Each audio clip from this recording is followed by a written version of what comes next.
আল্লাহর নবী ডাক দিয়ে বলেন আল্লাহ তাআলা قال আল্লাহ বলেছেন মান আদালি ওয়ালিয়ান জমিনের কেউ যদি ওলির বিরুদ্ধে যায় ফাকাদ আযানতুহু বিল হারবি আল্লাহ তার বিরুদ্ধে যুদ্ধ ডিক্লার দিয়েছেন।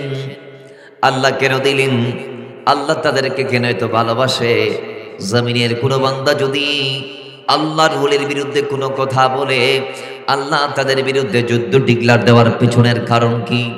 কারণ এখানে আছে আল্লাহ নবী ডাক দিয়ে বলে কারণ হচ্ছে জি ওয়ামা ইয়াতাকাররাবা ইলাইয়া আবদি বিশাইইন হাব্বা ইলাইয়া মিম্মা আফতারাতু আলাইহি ওয়ামা ইয়াজালু আবদি ইয়াতাকাররাবু ইলাইয়া বিন নওয়াফিল। আল্লাহ নবী ডাক দিয়ে বলে দুনিয়ার মানুষ তোমরা ফরজ আদায় করে বাসায় যাও, তোমরা ফরজের পরে আল্লাহর ধারে কাছে আর যাও না, আর ইবাদত বান্দেগিতে তোমাদেরকে পাওয়া যায় না। আর যারা ওলি আল্লাহ হয় তারা এমনি এমনি ওলি হয় না, ঘুমিয়ে ঘুমিয়ে ওলি হতে পারে না, স্বপ্ন দেখে দেখে ওলি হওয়া যায় না।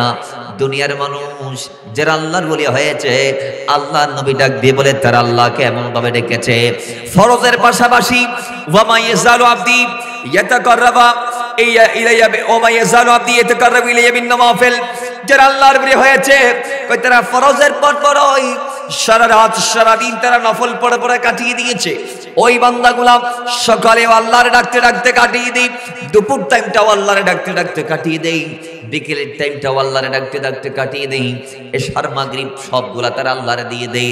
কোরআনুল কারীমে আল্লাহ সুবহানাহু ওয়া তাআলা 15 পারা 15 নং পৃষ্ঠা সূরা কাহফের 28 নং আয়াত আল্লাহ ডাক দিয়ে বলে ওয়াসবির নাফসাকা মা আল্লাযীনা ইয়াদউনা রাব্বাহুম বিল গাদাতি ওয়াল আশি ইরিদুনা ওয়াজহাহু ওয়া লা তা'দু আইনাকা আনহুম। কয় এই দুনিয়ার জমিনবাসী তোমরা নিজের জীবনটা একজন শায়খের কদমে কুরবান দিয়ে দাও, এমন একজন ব্যক্তির কদমে কুরবান দিয়ে দাও, এমন একটা ব্যক্তির ঠিকানা তোমরা তালাশ করে বের করো যাকে তোমরা তোমাদের পথের প্রতীক বানাও, যাকে তোমরা তোমাদের আইডল বানাও। আল্লাহ পাক ডাক দিয়ে বলে তিনি কোন ব্যক্তি জানো নি? হয় তিনি ওই ব্যক্তি ইয়াদউনা রাব্বাহুম বিল গাদাতি ওয়াল আশি, যেই ব্যক্তিরা দুনিয়ার জমিন থেকে আল্লাহর রাত দিন 24 ঘন্টা ডাকতে থাকে বিল গাদাতি ওয়াল আশি, প্রকাশ্যে রাতি দিনে ওপেনে গোপনে আল্লাহর কোরআন ডাক দিয়ে বলে তারা আল্লাহরে ডাকে। আল্লাহর বলে এক কথাই যারা তারা সকালে আল্লাহরে ডাকে, বিকেলে আল্লাহরে ডাকে, আসর মাগরিব এশায় আল্লাহরে ডাকে। আল্লাহ ডাক দিয়ে বলে ইয়াদউনা রাব্বাহুম বিল গাদাতি ওয়াল আশি, তারা রাতে দিনে প্রকাশ্যে গোপনে আমার আল্লাহরে ডাকে। কেন ডাকে? কারণ কি? কারণ আল্লাহ কোরআনে বলে দিয়েছেন ইরিদুনা ওয়াজহাহু, হয় তারা ডাকে আমার একটি কারণে, কারণ ওই আমার বান্দারা শুধুমাত্র আমি আল্লাহকে রাজি রাখতে চাই। জুড়ে বলেন সুবহানাল্লাহ। কেন ডাকে? আল্লাহকে রাজি রাখার জন্য ডাকে। যেমন এবার আমার হাদিসের দিকে যাই, তা আল্লাহ নবী ডাক দিয়ে বলে এবার ডাকতে ওয়ামা ইয়াজালু আবদি ইয়াতাকাররাবু ইলাইয়া বিন নওয়াফিল। কয় ওই আমার বান্দারা আমারে ডাকতে যখন এত বেশি পরিমাণ ডেকে ফেলে, যার দরুন আমি আল্লাহ যখন দেখি শনিবার সকালবেলা আমার বান্দা আমারে ডেকেছে, দুপুর আসর মাগরিবের সাথে আমারে ডেকেছে, দিনটা আমি আল্লাহ দিয়ে দিয়েছে, রাতটা আমি আল্লাহর দিয়ে দিয়েছে, পরের দিন রবিবার, এই পুরো দিনটা আমার বান্দা আমারে দিয়ে দিল, রাতটাও আমারে দিয়ে দিল। এবার গেলাম সোমবারটাও বান্দা আমার জন্য বরাদ্দ করে দিয়েছে। গেলেন মঙ্গলবার আল্লাহর ওলি আল্লাহর ডাকতে কাটিয়ে দিয়েছি। আসর মাগরিব এশা সব জায়গায় আল্লাহ, রাতের গহীনেও আল্লাহ, সকালেও আল্লাহ। এইভাবে আল্লাহরে ডাকতে এক সপ্তাহ, এক মাস, এক বছর, এক যুগের পর যুগ যখন আল্লাহর বান্দা আল্লাহরে ডাকে, এক পর্যায়ে আল্লাহ ডাক দিয়ে বলে আমি আমার বান্দার ইবাদত দেখতে আমি আর সহ্য করতে পারি না, আমি আর ধৈর্য ধরতে পারি না, আমি আমার বান্দার এবার একটা ডাক দেই। আমি আল্লাহ আমার বান্দার ইবাদত দেখে আমার বান্দার আমার করিব করে নেই হাত্তা হিব্বাহু। এক পর্যায়ে আমি আমার ওই বান্দা মাওলানা শাহ সুফি আশকুর আলী শাহকে যখন আমি ভালোবেসে ফেলেছি, আমি ভালোবাসতে দেরি আল্লাহর ওলিদের রিয়াজত থেকে, সিয়াদত থেকে, ইবাদত থেকে, বন্দেগী থেকে আল্লাহ যখন তার বান্দাটারে বন্ধু বানায় নেই হাত্তা হিব্বাহু, আল্লাহ যখন ভালোবেসে ফেলে ওই বান্দাকে, ভালোবাসার সঙ্গে সঙ্গে বান্দা তো আর বান্দা নাই, বান্দা বন্ধু হয়ে গেছে। সুবহানাল্লাহ জুড়ে বলেন। আল্লাহ কয় আমার বান্দার ইবাদত দেখতে যখন আমি তারা ভালোবেসে ফেলেছি, তখন এই আমার আর বান্দা নাই, রে বান্দা তুই বন্ধু হয়ে গেই। সুবহানাল্লাহ বলেন। এবার কি হয়ে গিয়ে বন্ধু হয়ে গিয়ে তখন বন্ধু যখন হয়ে গিয়েছে, এখন তার শান কোথায়, মান কোথায়, ইজ্জত কোথায়, আজমত কোথায়, দারাজাত কোথায়, ফাজাইল কোথায়, শ্রেষ্ঠত্ব কোথায়? দেখেন আল্লাহ নিচে এলান দিচ্ছে, হাত্তা উহিব্বাহু ফাইজা আহবাবতুহু ফাকুনতু সামাহুল্লাযী ইয়াসমাউ বিহি ওয়া বাসারাহুল্লাযী ইবসিরু বিহি ওয়া ইয়াদাহুল্লাতী ইয়াবতিশু বিহা ওয়া রিজলাহুল্লাতী ইয়ামশি বিহা ওয়া লা ইসআলানি লাউতিয়ান্না ওয়া লা ইসতাদালি লাউজান্না। আমি যখন আমার বন্ধুকে ভালোবেসে ফেলি, যখন আমি বান্দা থেকে বান্দাকে বন্ধু বানিয়ে নেই, যখন আমি আমার ওই সাধারণ বান্দাটাকে খাস বান্দা বানিয়ে নেই, আম থেকে যখন আমি খাস বানিয়ে নেই, সাধারণ থেকে যখন অসাধারণ হিসেবে কবুল করে নেই, তখন ওই বান্দার সাধারণ বান্দার মতো থাকে না। তার কানটা আমি আল্লাহর কুদরতি কান হয়ে যায়, তার চোখটা আমি আল্লাহর কুদরতি চোখ হয়ে যায়, তার হাতগুলো আমি আল্লাহর কুদরতি হাত হয়ে যায়, তার কদমগুলো আমি আল্লাহর কুদরতি কদম হয়ে যায়। ওই সময়ে ওই আমার বন্ধু জমিনে যেটা বলে আমি আল্লাহ সেটা করি।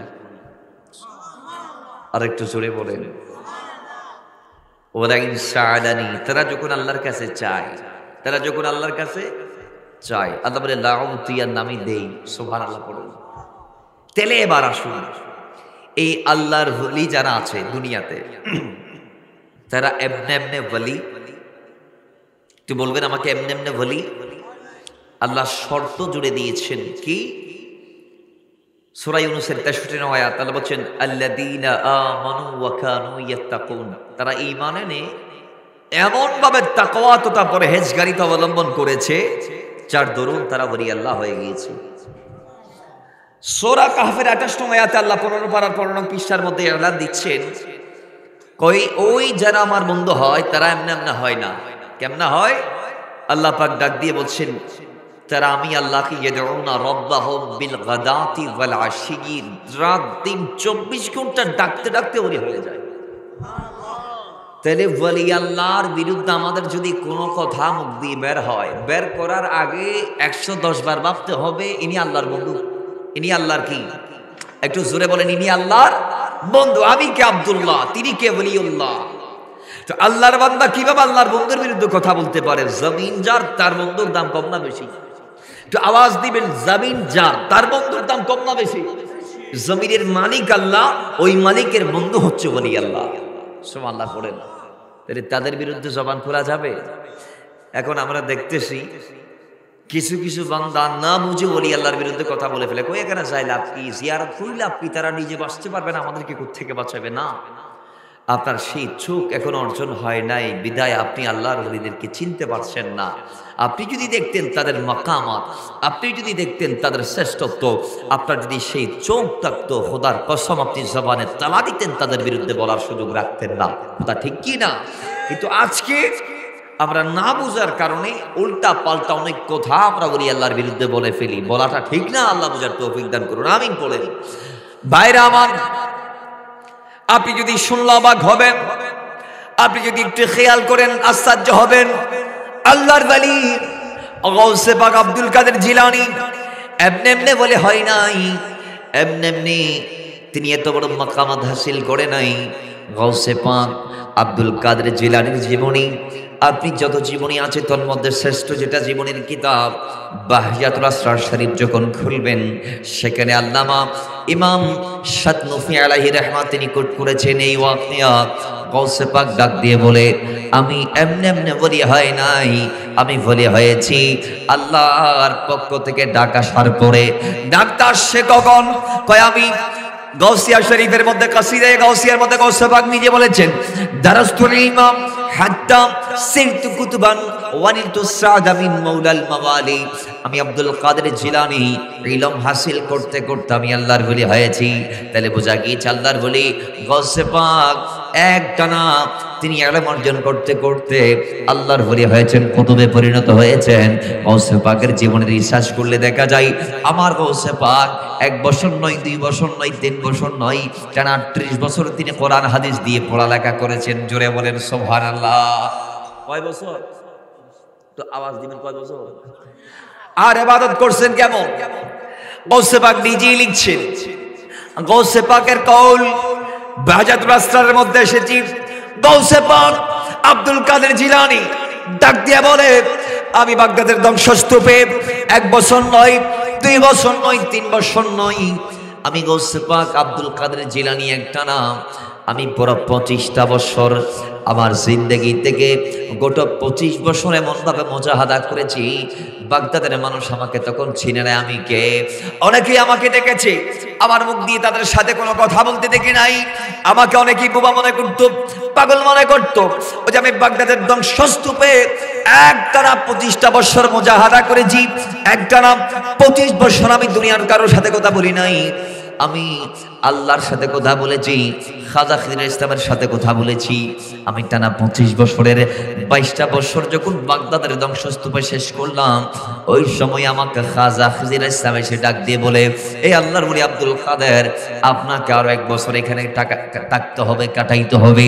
সিদ্ধান্ত যখন দিয়ে গেল, আমি হায়াত গুজার করতে লাগলাম। সুবহানাল্লাহ পড়বেন না? কয় বছর মুজাহাদা করার পরে? 22 বছর। বলেন কয় বছর? 22 বছর। আমরা 22 মিনিট আল্লাহরে দেই না, আর গৌসে পাকের বিরুদ্ধে কথা বলি। আর গৌসে পাক টানা 22 বছর আল্লাহকে দিয়েছে। এরপর খাজা খিজির এসে ডাক দিয়ে বলে, কয় বছর? আরো 1 বছর থাকতে হবে। এটা কোন কিতাব আছে জানেন? আট্ট কিতাবের রেফারেন্স আমি দিচ্ছি না। এটা কোন কিতাব? বাহাজাতুল আসরার শরীফ। এখানে 84 রুবাই পর্যায়ের প্রায় ওয়াকিয়া আপনি দেখবেন গৌসে আজমের জীবনীতে। যত লিখিত পৃথিবীর ইতিহাসের কিতাব আছে, গৌসে পাকের জীবনী সংক্রান্ত বিশ্বে যত বই আছে, তার মধ্যে সর্বোচ্চ চূড়াতে যে কিতাব, সেটার নাম হচ্ছে বাহাজাতুল আসরার। সুবহানাল্লাহ পড়েন। সেটার নাম কি? বাহাজাতুল আসরার শরীফ। এখানে এমন বর্ণনা আছে যে বর্ণনাগুলা 3 জনের মাধ্যমে গৌসে পাক পর্যন্ত পৌঁছেছে। তার মানে গৌসে পাক থেকে অমুক, অমুক থেকে অমুক, অমুক থেকে রাইটার, অথবা গৌসে পাক থেকে অমুক, অমুক থেকে সমুক, সমুক থেকে তমুক, তমুক থেকে রাইটার, যিনি লিখেছেন কিতাবটা আল্লামা ইমাম শাতিবি আলাইহির রাহমাহ। তার মানে এই বর্ণনাগুলা এত স্ট্রং, শক্তিশালী। সুবহানাল্লাহ পড়েন। আর একটু জোরে বলেন। এর বাইরে আমার ইনশাআল্লাহ ওলিদিকে রাজা মহারাজ চলবে। গৌসে পাকের নাম যেহেতু আসছে, এগুলো তো আমাদের খোরাক, ইনশাআল্লাহ চলবে। আল্লাহ আমাদেরকে ততক্ষণে দিলটা ওঝাড় করে আল্লাহর ওলিদের প্রেমটা নিয়ে প্রত্যেককে মাহফিলে স্থল আসার তৌফিক দান করুন। আমিন পড়েন। মুহাব্বতে দরুদ পড়ি। আল্লাহুম্মা সাল্লি মাওলানা মুহাম্মাদ ওয়া আলা আলি সাইয়্যিদিনা। বাইরে আমার, এবার গৌসে পাক আব্দুল কাদের জিলানী 22তম বৎসরে যখন খাজা খিদির ইসলামের ডাক পাইলেন, তিনি যখন ডাক দিয়ে বলে, আল্লাহর ওলি, আপনাকে আর 1 বছর এই জায়গার মধ্যে মুজাহাদা করে করে কাটাই দিতে হবে। গৌসে পাক আব্দুল কাদের জিলানী তখন সিদ্ধান্ত নিলেন, এই 23তম বৎসরটা আমি এমনভাবে কাটাইব, যেই বৎসরে আমি পানি জাতীয় খানা দিয়ে পুরো বৎসরটা চালাবো। দানাদার কোনো খাদ্য আমি গৌসে পাক খাবো না। আমার গৌসে পাক সেই বৎসরটা পানি দিয়ে কাটাইলেন, দানা জাতীয় কোনো খানা খাই নাই। কেন খাই নাই? বলে খাই নাই একটি কারণে, গৌসে পাকের ভিতরে নফস আছে। নফস প্রতিনিয়তই আমাদেরকে চাই মিসগাইড করতে, নফস প্রতিনিয়ত চাই আমাদেরকে আল্লাহর দিন থেকে বিচ্যুত করতে। নফস আমাদেরকে চাই 24 ঘন্টা নিজের মন মতো মন মাফিক চালাইতে, কিন্তু রূহ যেটা আছে, ওই রূহ আমাদেরকে চাই দিনের পক্ষে রাখতে, আল্লাহর বিধান বাস্তবায়নের কাজ চালাইতে। জোরে বলেন না সুবহানাল্লাহ। তো গৌসে পাক কয়, আমি আমার নফসকে দাফন দিয়ে ফেলেছি একেবারে। কিভাবে?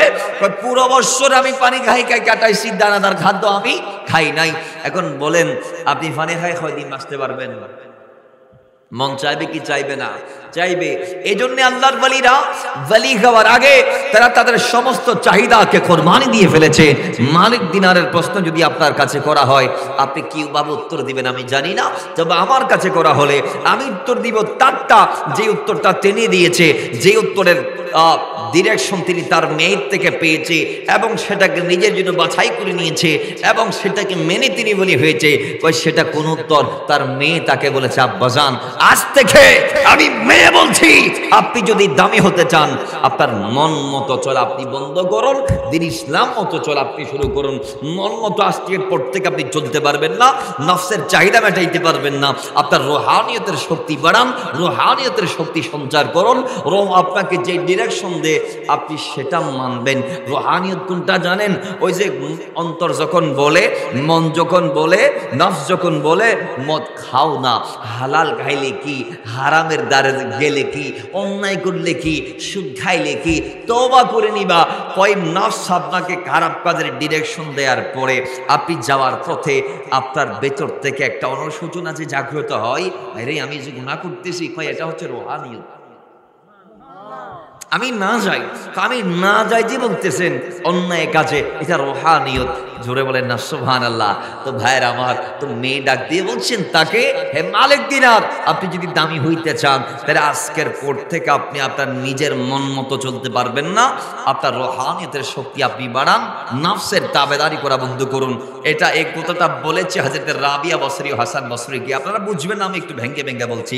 বাবারা আমার, মালিক দিনার অনেক বড় আল্লাহর ওলি। তিনি যখন ওই বাগদাদের একদিন অলি গলি যখন হেঁটে দিনের প্রসার কাজ চালাচ্ছিলেন, একদিন তিনি তার জলসাই বক্তব্য দেওয়া অবস্থায় একজন বান্দা ওঠে, একজন শ্রোতা ওঠে, তাকে জিজ্ঞেস করলেন, মালিক দিনার, আমি কিছু বছর আগেও আপনাকে দেখেছি মদকে রাস্তায় পড়া অবস্থায়, কয়েক বছরের ভিতরে পরিবর্তন কেমন সম্ভব হয়েছে? সম্ভব হয়েছে একটি কারণে, সেটা কি? আমি আমার মন মতো চলি নাই, আমি আমার রুহানিয়তের শক্তি বাড়িয়েছি বিদায় এতটুকু আশা আমার পক্ষে পসিবল হয়েছে। একটু ভেঙ্গে বলুন না, তার একটু শোনেন। একদিন আমার কলিজার টুকরা সন্তান যখন দুনিয়াতে ছিল, ওই অবস্থায় আমি আমার মদ নিয়ে একদিন বাসায় প্রবেশ করলাম। হঠাৎ করে আমার সন্তান আমার কাছে এসে আস্তে আস্তে হেঁটে আমার মদের বোতলের মধ্যে হাত দিয়ে পুরো বোতলটা ফেলে দিয়েছে, গ্লাস ভেঙে গিয়েছে, মদের বোতল ভেঙে গিয়েছে, আর মদ খাইতে পারি নাই। কিছুদিন পরে একটা বৎসর গত হওয়ার পরে আবার ওই একই দিন আমি মদ নিয়ে বসলাম। সেটা বৎসরের নির্দিষ্ট যে কোনো একটা বিশেষ দিন, ওই দিনের অনেক ফাজাইল আছে। আমি যখন সেদিন আবার মদ নিয়ে আসলাম, তখন মদের বোতল আমি খুললাম, ওপেন করলাম, গ্লাসে ঢাললাম মদগুলা, কিন্তু আমি আর মদ খাইতে পারি না। আমার চোখেরও জানতে পানি চলে আসছে। কেন চলে আসছে? কারণ একটাই, গত বছর এমন দিনে আমার ঘরে আমার কলিজার টুকরা সন্তানটা ছিল, আমার মেয়েটা ছিল। আজকের এই দিনে আমার ঘরে আর আমার মেয়েটা নাই। গত বছর আমার মেয়ে এসে ধাক্কা দিয়ে আমার এই মদের বোতল ভেঙে দিয়েছিল, কিন্তু আজকের এই দিন আমার মেয়ে আমার ঘরে নাই, সে বিদায় নিয়ে চলে গিয়েছে। এই কথা তার স্মরণ হতে দেরি, তিনি মেয়ের জন্য সুখে কাতর হয়ে আর মদ খাইতে পারে নাই। কান্না করতে করতে রাত ভর কেঁদে যখন তিনি ঘুমাইতে গেলেন, ঘুমের ঘরে স্বপ্নে দেখে বিশাল একটা সাপ মরুর বুকে তাকে তাড়া করছে। সাপে খমরাই বেললে তো আদে কিলে তো আদে আদর করি বেললে, এখন কি লাই সাপে আদর করে দেন না, এই সাপে আদর করি বেললে তো আর তো এই বকত নাই দৌড়াতে আসি, সাপে আমার তারাদের এবে ফিসুর তো দূরের আর সামনে দিয়ে যাইতে যাইতে বিশাল মরু প্রান্তর। আচ্ছা, মরুভূমি তারা যারা গইনি তারা বুঝিবেন অবশ্যই। মরুর কথা হর হইত না, বালুময় স্থানের মাঝে কি শক্ত জায়গার মতো দৌড়া জানে, কদম দিলে ঢুকিয়ে যায়। এর দুর্যার ভার আছে না নাই? বাঁশখালী বিষ নাই? বাইরে আমার বাড়িতে কদম সাধারণভাবে দেয়া যায় না, কদম দিলে কদমটা ঢুকে যায় ওই ব্যক্তি মালিক দিনারকে। জগৎশ্রেষ্ঠ আল্লাহর ওলি প্রখ্যাত তাবেঈ হযরতে মালিক দিনারকে সাপ তাড়া করে মরুর মুখে তিনি দৌড়াইতে পাই মরুর মাঝে একজন ব্যক্তিকে পাইলেন অত্যন্ত মুমূর্ষ অবস্থায়, যিনি রিক্ত হস্তজীর্ণ সৈন্য। ওই ব্যক্তি লাঠির উপর ভর দিয়ে মরুর বুকে হাঁটে, তাকে ডাক দিয়ে বলে, বাঁচান আমারে বাঁচান। বৃদ্ধ ব্যক্তিটা বলে, আমি পারবো না, আমার সেই ক্ষমতা নাই আপনাকে বাঁচানোর, সাপের সাথে মোকাবেলা করার। আপনি একটা কাজ করেন, সামনে যান, পাহাড়ের চূড়ায় যাবেন, যাওয়ার পরে ডান দিকে যাবেন, সেখানে একটা বাগান দেখবেন, বাগানের ভিতর কিছু মানুষ আছে, তাদের ভিতর কোনো একজন আপনাকে চাইলে বাঁচাইতে পারে। জোরে বলবেন। মালিক দিনার বলে, উঠি আমি ওইদিকে গেছি, যাওয়ার পরে আমি সেখানে বাগান দেখলাম, বাগানের ভিতরে আমি প্রবেশ করতে চাই না, মালি আমারে ঢুকতে দেই নাই। আমি ভিতরে তাকাইলাম, মালি ডাক দিয়ে বলে, না ভিতরে যাওয়া যাবে না।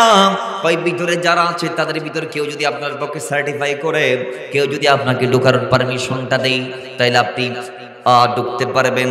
কেউ যদি আপনাকে বাঁচাই নেই তাহলে আপনি বাঁচতে পারবেন। হঠাৎ করে মালিক দিনার বলে আমি ভিতরে তাকাইলাম, ভিতরে তাকার পর আমি দেখতে পাচ্ছি ওই বাগানের ভিতরে যে সন্তান আমার থেকে 3 মাস আগে বিদায় নিয়েছে, ওই আমার 3 বছরের কন্যা সন্তানকে আমি বাগানের ভিতর দেখতে পাচ্ছি উত্তম আকৃতিতে। জোরে বলেন সুবহান। আমি আমার মেয়েকে ডাক দিলাম, মেয়ে এসে আমাকে এক হাত দিয়ে সেভ করলো, আরেক হাত দিয়ে সাপকে আঘাত করতে দেরি সাপ পালিয়ে গেছে। এবার আমি ডাক দিয়ে বলি, মা তোর বয়স 3 বছর, 3 মাস আগে আমি তোরা হারাই ফেলেছি। মা তোর বাবা আমি অনেক বড় মানুষ, আমার দেহের শক্তির ঘাটতি নাই, কিন্তু আমি পারি নাই রে মা, তুই কেমনে পারলি আমি জানতে চাই। মেয়ে ডাক দিয়ে বলে, আব্বাজান আমি জান্নাতি নারী, এটা জাহান্নামের কি? আমরা ইশারা করলেও সব চলে যাবে, এটা আমাদের জন্য কোনো ব্যাপার না, এটা কোনো ম্যাটার না। আব্বাজান ডাক দিয়ে বলে, মা আমি জানতে চাই কেমনে এমন সম্ভব হয়েছে 3 বছরের কন্যা সন্তান আল্লাহ তোমাকে এত শান দিয়েছি, মা দিয়েছি, ইজ্জত দিয়েছি, আজমত দিয়েছি, এত শ্রেষ্ঠত্বের মালিক কেমনে বললাম আমি জানতে চাই। মেয়ে ডাক দিয়ে বলে, আব্বাজান এমন শ্রেষ্ঠত্ব যদি আপনি হাসিল করতে চান তার একটা কথা আমি আপনাকে বলে দেই। আজ থেকে আপনি আপনার রুহানিয়তের শক্তি বাড়ান, আপনার ওই নফসের দাবেদারি করা বন্ধ করে দেন। এই কথা শোনার পরে আব্বাজান মালিক দিনার ডাক দিয়ে বলে, মা তার একবার তুমি আমারে বলো সাপটাকে আর বৃদ্ধ ব্যক্তিটাকে। তখন মেয়ে ডাক দিয়ে বলে, আব্বাজান সাপ হচ্ছে আপনার নফস, যেটার চাহিদা মতো আপনি দিন দিন চলছেন, আপনি ফিরছেন মন মোতাবেক যে আপনি চলছেন, এটা আপনার মনে, এটা আপনার নফস। নফস আপনাকে খারাপ কাজের ডিরেকশন দেয়, মদ খাইতে নির্দেশ দেয়, অন্যায় করতে নির্দেশ দেয়, বিদায় আপনি অন্যায় করেন, এটা আপনার নফস। নফস যেটা চেয়েছে আপনি সেটা করতে করতে নফসকে খাবার দিতে দিতে ফুলিয়ে দিয়েছেন, আর আপনার রূহ দুর্বল হয়ে গিয়েছে, এমন ভাবে দুর্বল হয়ে গিয়েছে ওই যে বৃদ্ধ একজন ব্যক্তি লাঠির উপর ভর করে করে হাঁটছে মরুর মাঝে মাঝে, আপনি তার কাছে সাহায্য চেয়েছেন কিন্তু আপনি তার থেকে সাহায্য পান নাই। কেন? কারণ আপনি তাকে খাবার দেন নাই, আপনি তাকে মোটা তাজা করেন নাই, আপনি নফসের তাবেদারি করতে করতে ওই সাপটাকে খাবার দিতে দিতে অনেক বড় করে ফেলেছেন। আর রূহকে খাইতে না দিতে দিতে দিতে দিতে তেমন রিক্ত হস্ত জীর্ণ শীর্ণ হয়ে গিয়েছে, যার দরুন নফসের সাথে রূহ মোকাবেলা করতে পারে নাই, যার দরুন বৃদ্ধ ব্যক্তি তার সাপের মুখ থেকে আপনাকে বাঁচাইতে পারে নাই। তো আব্বাজান আজকের পর থেকে আপনার জন্য নাসিহা একটি, এই একটি মানলে আপনি কামিয়াব। সেটা কি? আজকের পর থেকে মন মতো চলা বন্ধ করুন, নফসের দাবেদারি বন্ধ করে দিন, দিন ইসলাম অর্থাৎ রুহানিয়ত যেভাবে আপনাকে ডিরেকশন দিয়েছে আপনি সেইভাবে চলার চেষ্টা করুন। ধরে বলেন সুবহানাল্লাহ। তো মালিক দিনার বলছে সেই ডিরেকশন আমি মেনেছি। কিভাবে জানেন? কয় আমার মন চাইতো গরুর মাংস খাইতে। কি এর মাংস? গরুর মাংস। মাংস আমার বড় পছন্দের ছিল। আমি আমার মেয়ের ওই ডাক পাওয়ার পর থেকে মত্ত সারি দিয়েছে এটা তো হারাম, আর যেটা হালাল ওইটার ব্যাপার আমি আমার সতর্ক ছিলাম যে আমার মনটা বেশি চাইতো মাংস পছন্দ, তো আমার মন চাইতো মাংস খাইতে। এই জন্য আমি আমার মনকে নরম করার জন্য, দুর্বল করার জন্য, আমার নফসানিয়তকে আমি দাফন করে দেওয়ার জন্য টানা 20 বছর মাংস খাই নাই। কয় বছর? জোরে বলেন কয় বছর? আপনি ভাবতেছেন আল্লাহর ওলি এমনি তেমনি ওলি হয়েছে। আপনি কার বিরুদ্ধে কথা বলেন? বলার আগে এদের জীবনী পড়বেন, বলার আগে এদের জীবনী পড়বেন, তারপর মুখ খুলবেন না। পুরো বান্দা নিয়ন্ত্রণ রাখতে পারবে। এই কথা বলে তিনি চলে গেলেন। তাহলে বোঝা গিয়েছে আমার ওই হযরত হাসান বসরিকে রাবিয়া বসরি রাদিয়াল্লাহু তাআলা আনহুমা তিনি এই কথাটা বলে জানিয়ে দিলেন কি, যে নফসের তাবেদারি যখন বান্দা বন্ধ করে দিবে তখন সেই বান্দার দিন দিন রুহানিয়ত বেড়ে যাবে, তখন সে দিন দিন আল্লাহর করিব হবে, আল্লাহর দিকে যাবে, আল্লাহর দিকে যাবে, আল্লাহ তাকে আপন করে নিবে। এজন্য গাউসে পাক বলে টানা 25 বছর মুজাহাদার 23তম বছরে পুরো বছর পানি খেয়ে আমি আমার নফসকে দুর্বল করে ফেলেছি। জোরে বলেন সুবহানাল্লাহ। আমি আমার নফসকে কি করে ফেলেছি? দুর্বল করে ফেলেছি। বাবার আমার 23তম বছর পরিপূর্ণ। ইমাম শাতনবী ডাক দিয়ে বলেন, বছরটা পরিপূর্ণ হওয়ার ওই রাত্রি আবার খাজা খিজর ইসলামের সেই ডাক দিয়ে বলে, আব্দুল কাদের জিলানী আল্লাহ আপনাকে আরো একটি বছর এই জায়গায় থাকতে বলেছে। আমার গাউসে পাক আবার ওই 24তম বছরে সেখানে থাকা শুরু করলেন। গাউসে পাক বলে এই বছরটা আরো শক্ত করে কাটাবো। মানুষ দানা না খেয়ে পানি খেয়ে বাঁচতে পারে, কিন্তু পানিকে বাদ দিলে মানুষ ততদিন টিকতে পারে না। কারণ আমরা সবাই জানি জীবের জীবন পানি। কথা ঠিক কিনা? মানুষ পানি ছাড়া বাঁচতে পারে? তো গাউসে পাক বলে 24তম বছর, ওয়াল্লাহি আল্লাহর কসম আমি পানি খাই নাই, পানিহীন অবস্থায় পুরো বৎসরটা আমি দানা খেয়ে খেয়ে কাটিয়ে দিয়েছি। জুড়ে বলেন না সুবহানাল্লাহ। কি খেয়েছে 24তম বৎসরে? দানা খেয়েছি।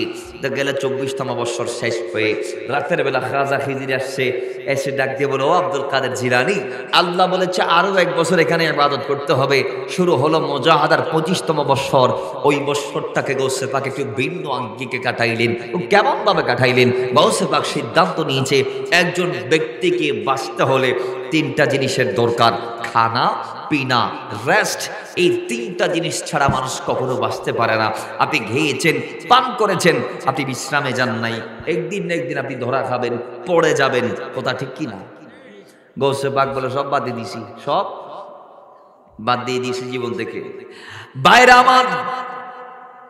আমার ভাবারা, গৌসে পাক ওই 25তম বৎসরটাকে এমন ভাবে কাটাইলেন, তিনি পুরো বৎসরটাকে এমন ভাবে গুজার করলেন, 1 সেকেন্ডের জন্য রেস্টে যাই নাই, 1 ফোঁটা পানি মুখে দেই নাই, একটা দানাদার খাবার তিনি গালে দেই নাই। অনাহারে অনিদ্রায় পান ছাড়া তিনি একেবারে 1টা বছর পার করে দিলেন। গেল 25তম বৎসর।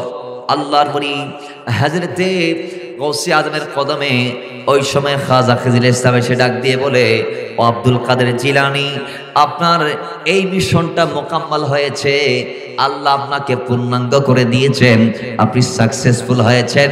আল্লাহর পক্ষ থেকে আমি একটা পেগাম নিয়ে এসেছি। আল্লাহ এবার আপনাকে অনুমতি দিয়েছেন মানুষদের সামনে গিয়ে কথা বলার। জুড়ে বলেন সুবহান। এবার আপনি যাইতে পারেন। গেল মুজাহাদার 25তম বৎসর শেষ হয়ে এরপর আপনার যাওয়ার অনুমতি। রাতের বেলা এখন আমার দয়াল নবী রাহমাতুল লিল আলামিন আসছে, কয় আব্দুল কাদের আমার নাতি, আমি তোমাকে বলতেছি যাও, আগামীকাল থেকে মানুষদের কাছে গিয়ে মানুষের সাথে মিশো, কথা বলো। আজকের সমাজে আমরাও হায়াত গুজার করি, আমরাও দিন কাটাই, আমরাও রাত কাটাই। আমরা যখন ঘর থেকে বেরোই, আমরা সন্ধ্যায় বাড়িতে ফেরার আগ পর্যন্ত গীবত আর গীবত, পরনিন্দার পরচর্চা দিই। আমরা আমাদের হায়াতের মূল্যবান সেকেন্ডগুলোকে কোরবান দেই। কিন্তু আব্দুল কাদের জিলানী 25তম বৎসর যখন পার করেছেন, এরপরে তার কাছে অনুমতি আসছে লোক সম্মুখে যাওয়ার। তো আমরাও যাই। গৌসে পাকও গেছে দুনিয়াতে। গৌসে পাকের পুরো জিন্দেগিকে যদি তন্ন তন্ন করে খুঁজেন, পাবেন না 1 সেকেন্ড গৌসে পাক কারো গীবত করেছে। এটা কথা ঠিক কি না? কথা বলেন না, ঠিক কি না? কিন্তু আপনি আমি আমাদের জবানটাকে হেফাজত করতে পারি না। মসজিদের বারান্দায় গীবত চলে আজকের সমাজে চায়ের আড্ডায় গীবত চলে, ক্লাসরুমে গীবত চলে, অফিস রুমে গীবত চলে, কনফারেন্স সেন্টারে গীবত চলে, ইভেন কি মাহফিলের মঞ্চগুলো গীবত থেকে খালি নয়। কথা ঠিক কি না? তাহলে আপনি কোথায় আছেন, কোন সমাজে বাস করছেন, যার দরুন আজকের মানুষ আল্লাহকে পাচ্ছে না, রসুলমুখী হচ্ছে না, দিনমুখী হচ্ছে না, মন গড়া মতবাদের পিছনে সবাই ছুটে। যেমন আজকের সমাজের দিকে আপনি তাকাইলে দেখবেন এই সমাজটা ওই সমাজে রূপান্তর হয়ে গিয়েছে, যে সমাজে বাবা সন্তানের গীবত করে, সন্তান বাবার গীবত করে, ভাই ভাইয়ের গীবত করে, চাচা জেডার গীবত করে, জেডা আরেকজনের গীবত করে, মুসল্লি ইমামের গীবত করে, ইমাম মুসল্লিদের গীবত করে, মসজিদ কমিটি আরেক কমিটির গীবত করে, এইভাবে রাজা প্রজার গীবত করে। গীবত এইভাবে সমাজে এমনভাবে ছড়িয়ে গিয়েছে, এমন ব্যাপক হারে সমাজে গীবতটা ছড়িয়ে গিয়েছে, যার ধরুন আজকে আমরা এমনভাবে গীবতের সমাজে ডুবার কারণে আমরা বুঝতেই পারছি না কোনটা হালাল কোনটা হারাম। আপনি কোনো গীবতকারীর কাছে যাই যদি বলেন, ভাই রে, নবীজি হাদিসে পাকে বলেছে আর গীবত অসাধ্য মিনাজ জিনা, এটা জিনার চেয়ে মারাত্মক, আল্লাহর রাস্তা আপনি করবেন না। তখন আপনি দেখবেন যিনি গীবতকারী তিনি বলবে আপনারে, আমি কি এটা মিথ্যা বলতেছি নি, আমি তো হাসা কথাই বলতেছি, এটা কি উনি করে নাই? নবী বলে যেটা করছে এটা অনুপস্থিতিতে বলার নাম গীবত। আরেক ভাই যেটা করছে এটা তার অবর্তমানে বলার নাম কি? গীবত। আপনি আর মনে করেন গলা সিনা খুলি দিয়ে গলা তোলার ঘুরি দিয়ে বলতেছেন আমি কি মিশা কথা কইতেছি, আমি তো যেটা করতেছি এটা হাসা কথা, হেতে করছে আমি দেখছি। নবী বলে যেটা করছে তুমি দেখছো, এটা তার অনুপস্থিতিতে বলার নাম কি? গীবত। বলেন সেটা কি? গীবত। সেটা আল্লাহ মাফ করবেন না, তওবা করলে গীবতের গুনাহ মাফ নাই। হাদিসে পাক আসছে যার গীবত করছেন তার কাছে গিয়ে মাফ চাইতে বলো, ভাই রে আমি বুঝি নাই, তোমার গীবত করছি, আমার মাফ করিয়ে দাও। সমাজে এমন কোনো নজির আছে কোনো গীবতকারী আসি আপনারা বলছে যে ভাই আমি তোমার গীবত করছি, আমার তুমি মাফ করে দাও? বলে না, মাফ চাই না। নবী বললে, নবী এটাই বলেছেন হাদিসে পাকে যে যার গীবত করছেন সে যদি মারাও যায়, সে কি যদি মারাও যায় তাহলে তার কবরের পাড়ে গিয়ে আল্লাহর কাছে মাফ চাইবেন, আল্লাহ আমার ভাইয়ের গীবত আমি না বুঝে করছি, তুমি আমার ভাইরেও মাফ করে দাও, আমারেও মাফ করে দাও। জোরে বলেন সুবহানাল্লাহ। তাহলে এটা এমন একটি মারাত্মক ব্যাধি, যার গীবত করছেন হেতার কবরে গিয়ে হলে মাফ চাইতে হবে। তো সমাজ আজকে এই জিনিসটা, এই ব্যাধিটা কমছে না বাড়ছে? একটু আওয়াজ জুড়ে বলেন, কমছে না বাড়ছে? বেড়ে গেছে। যার ধরুন আমরা মুখকে তালা না মারার কারণে আজকে আমরা ওলি আল্লাহ হতে পারছি না। এই সমাজটার দিন দিন ধ্বংসের দ্বার প্রান্তে। কিন্তু গৌসে পাক ডাক দিয়ে বলে, আমরা একটা সেকেন্ড আমরা গীবত দিয়ে কাটাই নাই, পরচর্চা দিয়ে কাটাই নাই, পরনিন্দা দিয়ে কাটাই নাই। আমরা তো আরেকজনকে ফিল্টারিং করি, অমুক কি করতেছে, এইতে কি বলতেছে, এইতে কোন দিক দিয়ে যাইতেছে, মনে হয় এলাকার সিসি ক্যামেরা আমরা প্রত্যেকে এক একজন। কথা ঠিক কিনা? সিসি ক্যামেরার মতো হনে কিরির হন হন্দি যার হনে হতনত কি ঘর হার বিরুদ্ধে হারে লাগাই দিতে সমাজ চেষ্টাই অঞ্চলের দে হদিতে তার বিরুদ্ধে দুশ্মনী করছি আইতে লাঠি নভারি হদিতে সাইতের হনপতি বা ফাঁসা দিতে পারিনি। সমাজ আমারটাতে আমাদের গোলাতে এগুলাই চলে না। মুসলমান, আপনার মূল্যবান সময় হায়াত এগুলা কেন আরেকজনের পিছনে দিয়ে আপনি কাটাই দিবেন? আপনি আপনাকে গঠন করার চেষ্টা করুন। আমরা তো নিজের খবর নিজেই রাখি না, আরেকজনের খবর নিতে ব্যস্ত। কথা ঠিক কি না? বাইরে আমার গৌসে পাককে আল্লাহ নবী ডাক দিয়ে বলে, আগামীকাল থেকে যাও, মানুষদের সামনে গিয়ে দাওয়াত দাও, কথা বলবো আমি। তোমার নানা তোমাকে দাওয়াত দিতে এসেছে, ডিরেকশন দিতে এসেছে, নির্দেশ দিতে এসেছি। গৌসে পাক ডাক দিয়ে বলে, নানা জান, ইয়া রাসূলুল্লাহ, ও মদিনাওয়ালা, আমি তো মানুষের সাথে কথা বলিনি গত 25 বছর। কেমনে কথা বলতে হয় তাও জানি না। আজকে আমার বয়স 40 চলমান। আপনি আমাকে বলছেন মানুষদের কাছে গিয়ে দাওয়াত দিতে। ও না রাজার, আমাকে একটু বলেন না। আমি জানতে চাই আমি কেমনে মানুষের সাথে কথা বলবো। আমার তো অভ্যাস নাই, আমি বলতে পারি না। নবী বলে, হা করো। গৌসে পাক হা করলেন। আল্লাহর নবী রাহমাতুল লিল আলামিন একটা নয় দুটা নয় টানা 5 বার ফু দিলেন, থুতু দিলেন গৌসে পাকের গাল মোবারকের ভেতরে। জোরে বলেন সুবহানাল্লাহ। দয়াল নবী থুতু মোবারক দিলেন কয়বার? পরের দিন শুক্রবার, জুমা শেষ, গৌসে পাক মিম্বরে বসেন বাগদাদ জামে মসজিদের। তিনি নাসিহা শুরু করতে চাইলেন, কিন্তু মানুষের হট্টগোল, মানুষের কি হট্টগোল, মানুষ কথা বলতেছে একজন আরেকজনের সাথে। গৌসে পাক তিনি বলতেছেন, হায়রে আমি কেমনে কথা বলবো। হঠাৎ করে মওলা আলী তিনি চলমান হাজির হয়ে গেলেন গৌসে পাকের কদমের সামনে। মওলা আলী রাদিয়াল্লাহু তাআলা তিনি এসে বলে, বেটা কথা বলো। না জান, আমি তো কথা বলতে পারতেছি না, মানুষ তো কথা বলছি, আমি কাকে বলবো? যারা বলবো সে তো কথা বলে।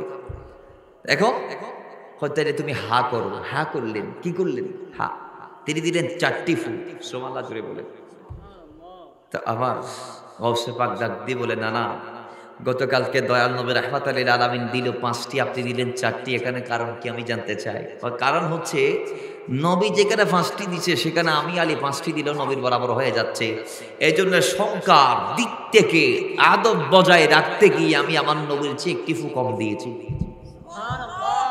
কেমন আদব ছিল নবীজির প্রতি। আজকের সমাজ আমাদের আদব তো বক্তাদেরও নাই। যারা ধর্মের বাণী আপনাদেরকে শোনায়, যারা আপনাদেরকে সাম্য মৈত্রী বন্ধনের গান শোনায়, এদের ভিতরে আদব নাই। এরা দয়াল নবীর শানে এমন কুরুচিপূর্ণ শব্দ ইউজ করে, যেই শব্দগুলা ন্যূনতম আমার নবীর সাথে যায় না, একজন সামার কামার সাথে যায়। তো সামার কামারের সাথে যেই ভাষা ব্যবহার করবেন সেটা কি নবীর ক্ষেত্রে করা যাবে? নাউজুবিল্লাহ জুড়ে বলেন, সেটা কি আমার নবীর ক্ষেত্রে করা যাবে? আল্লাহ আমাদেরকে দয়াল নবীর ক্ষেত্রে শব্দ চয়নে সর্বোচ্চ সতর্কতার সহিত শব্দ চয়ন করার তৌফিক দান করুন। আমিন পড়েন। মুহাব্বতে দরুদ পড়ি, আল্লাহুম্মা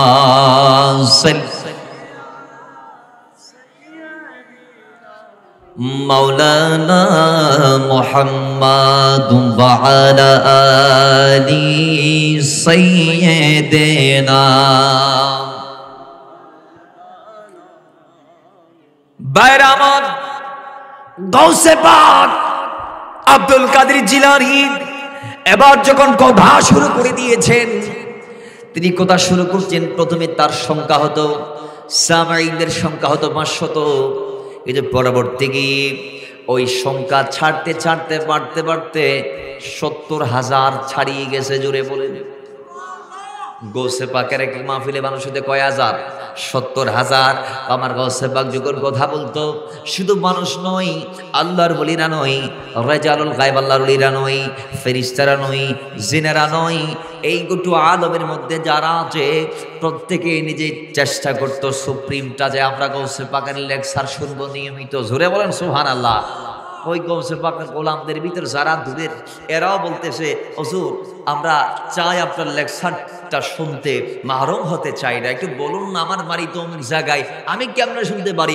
গাউসে পাক বলে তুমি তোমার বাড়ির পার্শ্ববর্তী কোনো উঁচু জায়গায় গিয়ে বসবা, সেখান থেকে আমার কথা শুনবা। ওয়াল্লাহি খাদেমরা, ভক্তরা অথবা আমার গাউসে পাকের যারা মরিদ ছিল, এরা আপন আপন গাউসে পাকের কদমে গিয়ে জিনিসটা নেয়ার পরে, তারা শোনার পরে, ফাইসালা নিয়ে নেওয়ার পরে তাদের নিজ মুখ থেকে বর্ণনাকৃত এটা যে আমরা আমাদের আপন বাড়ির পার্শ্ববর্তী কোন একটা বড় পাহাড়ের ছোড়ায় উঠলে সেখান থেকে আমরা গৌসে আজমের কথা শুনতে পারতাম।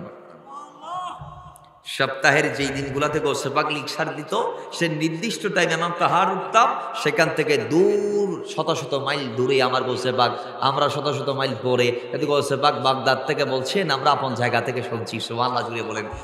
শুধু এটা নয়, গৌসে পাকের বড় একটা কারামত হচ্ছে তিনি যখন কথা বলতো ওই 70,000 মানুষ সমানভাবে শুনতো।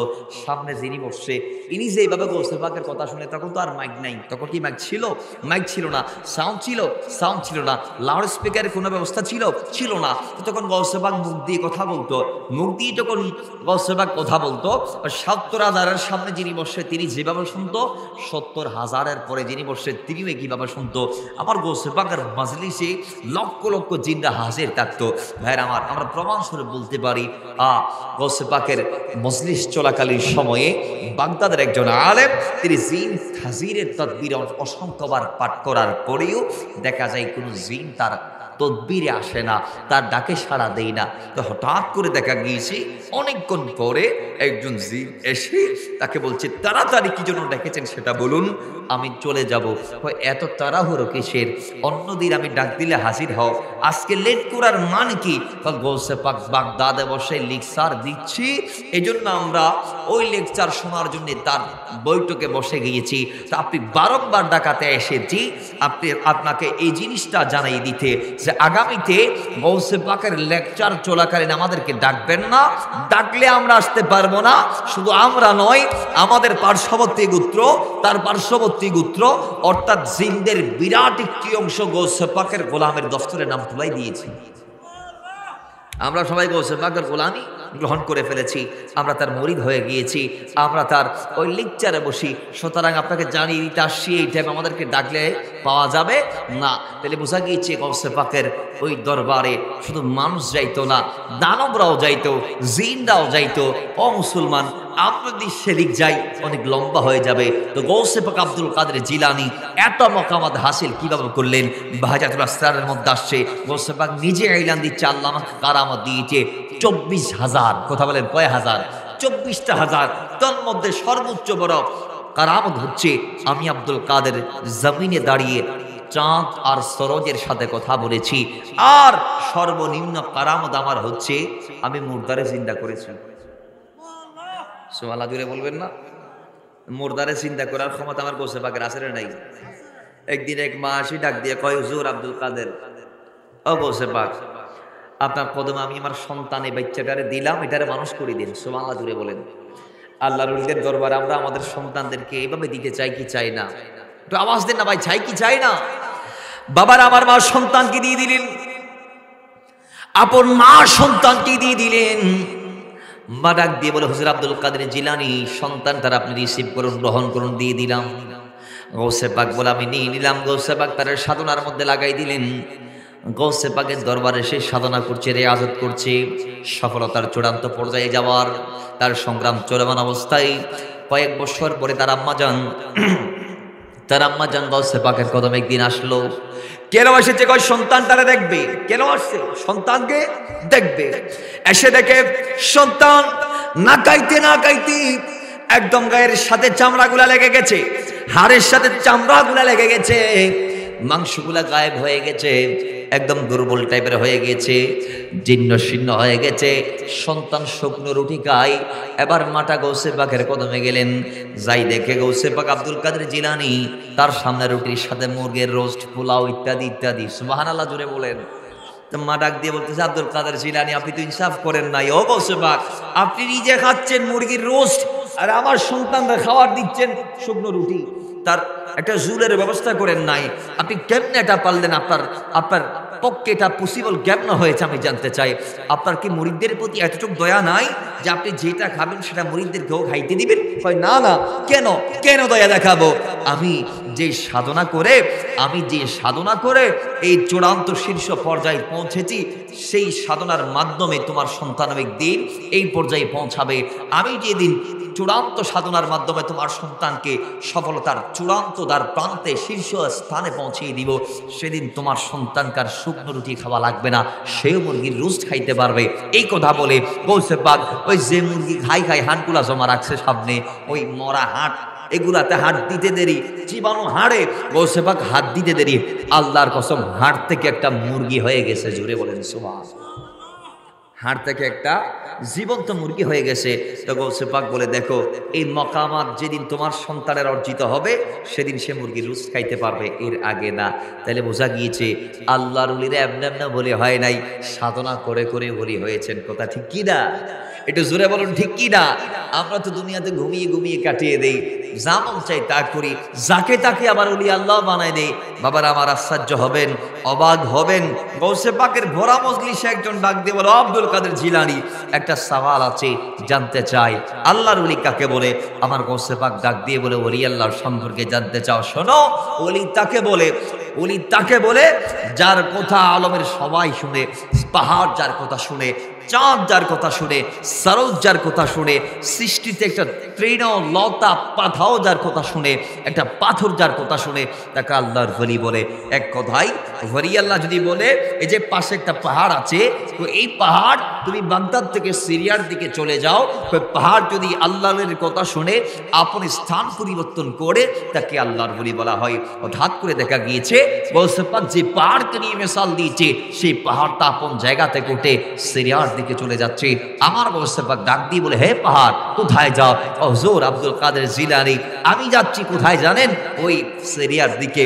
কেন যাচ্ছ?